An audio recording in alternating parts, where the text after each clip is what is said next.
आपका स्वागत है शॉर्ट क्लास में।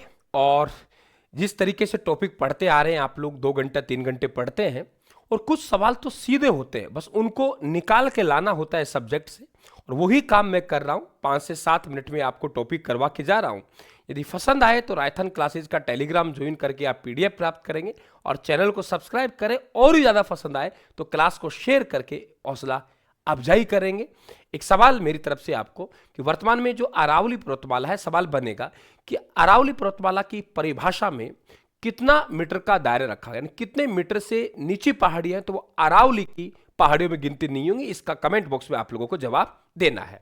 देखिए, मैं आज जिस महत्वपूर्ण कड़ी में बात कर रहा हूं, मात्र 2 मिनट का समय लूंगा। इतिहास की प्रमुख संधियां। एक संधि चंपानेर की संधि। चंपानेर नामक स्थान कहां है? गुजरात में। 1456 में यह संधि हुई। गुजरात का राजा कुतुबुद्दीन था, मालवा का राजा महमूद खिलजी था और महमूद खिलजी महाराणा कुंभा से सारंगपुर के युद्ध में पराजित हो चुका है। सारंगपुर का युद्ध 1437। फिर भी चाह रहा है कि मैं युद्ध लड़ूं, तो अकेले की हिम्मत नहीं पड़ी। गुजरात के राजा के पास अपना दूत को भेजा, ताज खां को, है ना। ताज के लिए संधि की। फिर एक संधि हुई जिसे चंपानेर की संधि कहते हैं। दोनों राजाओं ने मिलकर अटैक किया महाराणा कुंभा पर। तो बदनौर का युद्ध हुआ 1457 में और बदनौर नामक स्थान ब्यावर में, जिसमें महाराणा कुंभा जीत गया और जीत के उपलक्ष्य में कुशाला माता का मंदिर बनवाया। सारंगपुर के युद्ध के उपलक्ष्य में तो विजय स्तंभ बनवाया, लेकिन यहां कुशाला माता का मंदिर बनवाया। पुरंदर की संधि 1665 में होती है और औरंगजेब की तरफ से संधि मिर्जा राजा जयसिंह जाते हैं, शिवाजी मराठा से करते हैं।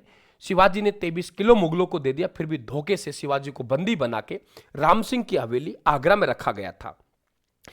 आवल बावल की संधि एक मेवाड़ मारवाड़ की संधि होती है, जिसका मुख्य केंद्र सोजत था, जो कि पाली में पड़ता है।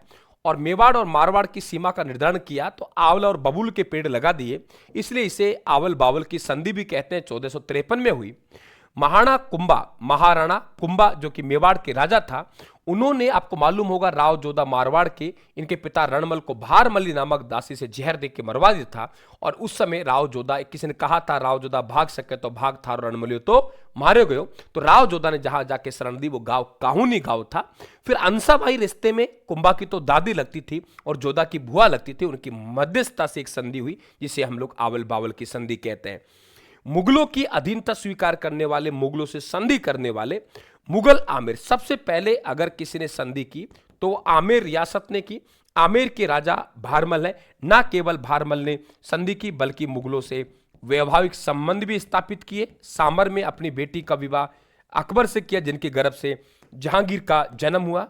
और यहां पे ध्यान रखने, अपने पुत्र भगवंत दास और मान सिंह को मुगलों की सेवा में भेजा था। भगवंत सिंह व मान सिंह को मुगलों की सेवा में भेज दिया। मान सिंह उसमें मात्र 12 साल का था।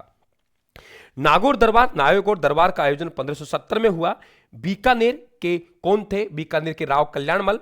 राव कल्याणमल अपने 2 पुत्रों को, एक का नाम है पृथ्वीराज राठौड़, जिसे ढिंगल का हीरोस कहा है एलपी टेसीटोरी ने, और एक है राय सिंह, जिन्हें मुगल साम्राज्य का स्तंभ कहते हैं, लेके पहुंच गए, अधीनता स्वीकार की। मुगल जैसलमेर के हर्राय भाटी, जो जैसलमेर के हर्राय भाटी वही हैं जिनको राव चंद्रसेन के पास पैसा बीत गया तो पोखरण का किला राव चंद्रसेन ने जिनको गिरवी रखा, वही हर्राय भाटी हैं। नागौर दरबार में अधीनता स्वीकार करते हैं। मुगल मारवाड़ नागौर दरबार के समय राव चंद्रसेन राजा था, लेकिन अधीनता स्वीकार नहीं की, तो इनके भाई मोटा राजा उदय सिंह अधीनता स्वीकार करेंगे और अपनी पुत्री का जो विवाह है वो विवाह जहांगीर से करेंगे, जिनके गर्भ से शाहजहां का क्या होगा बेटा, जन्म होगा। और ये मोटा बहुत भारी होता था, इसलिए अकबर के द्वारा इन्हें मोटा राजा कहा गया है। मुगल मेवाड़, आपको नागौर दरबार में उदय सिंह जी हैं, अधीनता स्वीकार नहीं करेंगे। फिर सशर्त संधि की थी महाराणा अमर सिंह प्रथम के द्वारा। मुगल दरबार में मेवाड़ का महाराणा उपस्थित नहीं होगा, उनका बड़ा पुत्र है करण सिंह, वो मुगल दरबार में उपस्थित होगा। वो भी 1000 के मनसब के सम्मान के साथ उपस्थित होगा। ना बेटी लेंगे ना बेटी देंगे, वैवाहिक संबंध स्थापित नहीं करेंगे, वैवाहिक संबंध स्थापित नहीं करेंगे। और मैं मुगल दरबार में उपस्थित नहीं होऊंगा। बड़ा पुत्र करण सिंह 1000 के मनसब के सम्मान के साथ। और चित्तौड़ किला वापस दिया जाएगा मेवाड़ के महाराणा को, लेकिन उसकी मरम्मत नहीं करवाएंगे। आगे जाके इसी संधि का उल्लंघन करेंगे जगत सिंह प्रथम, क्योंकि वो चित्तौड़ के किले की मरम्मत कार्य शुरू कर देंगे। तो पीडीएफ टेलीग्राम से प्राप्त करेंगे बेटा, और आप हमारे साथ जुड़ेंगे अच्छा स्कोर करेंगे और इस प्रकार के शॉर्ट्स वीडियो है यही आपको मंजिल तक पहुंचाएंगे। मेरी शुभकामनाएं आपके साथ है। भूला भूला सा नजर आए तो चले आना रायथन क्लासेस पे। धन्यवाद। Thank you. हेलो।